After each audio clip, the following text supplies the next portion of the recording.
मोदी सरकार के CM PM की गिरफ्तारी वाले हालिया बिल को लेकर बवाल मचा हुआ है। विपक्ष का आरोप है कि इसे विरोधी दलों पर शिकंजा कसने के लिए लाया जा रहा है और अब शिवसेना यूबीटी के मुखपत्र सामना में इस बिल को लेकर केंद्र सरकार पर तीखा हमला बोला गया है।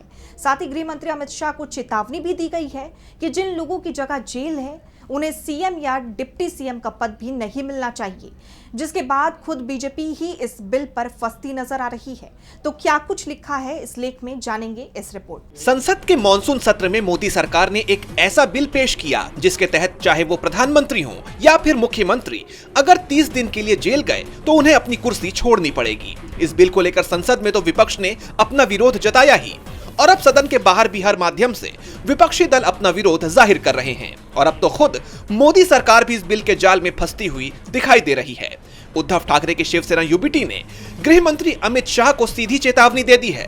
पार्टी के मुखपत्र सामना में शाह का लच्छेदार उपदेश नाम से एक लेख छपा है, जिसमें इस बिल को लेकर आरोप लगाया गया है कि एनडीए नेतृत्व राजनीतिक भ्रष्टाचार की दलदल में धंसा है, लेकिन वो देश की राजनीति को स्वच्छ और सिद्धांतवादी बनाने का ढिंढोरा पीट रहा है।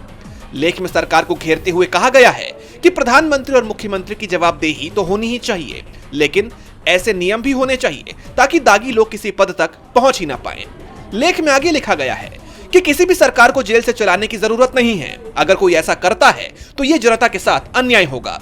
अमित शाह कह रहे हैं कि कोई भी सरकार जेल से नहीं चलनी चाहिए, ये सही है, लेकिन अमित शाह को यह भी समझना चाहिए कि जिन लोगों की जगह जेल है उन्हें भी सीएम या डिप्टी सीएम का पद नहीं मिलना चाहिए। इस लेख के जरिए उद्धव गुट ने एनडीए पर निशाना साधा है, क्योंकि लोकसभा चुनाव 2024 के बाद एडीआर की जो रिपोर्ट सामने आई थी उसके मुताबिक बीजेपी के सबसे ज्यादा 63 सांसदों के खिलाफ गंभीर अपराध दर्ज हैं। अब मंत्रियों की बात करें तो एडीआर ने कहा कि मोदी सरकार के 28 मंत्रियों के खिलाफ आपराधिक मामले दर्ज हैं, जिनमें से 19 पर जान लेने की कोशिश, महिलाओं के खिलाफ अपराध जैसे गंभीर आरोप हैं।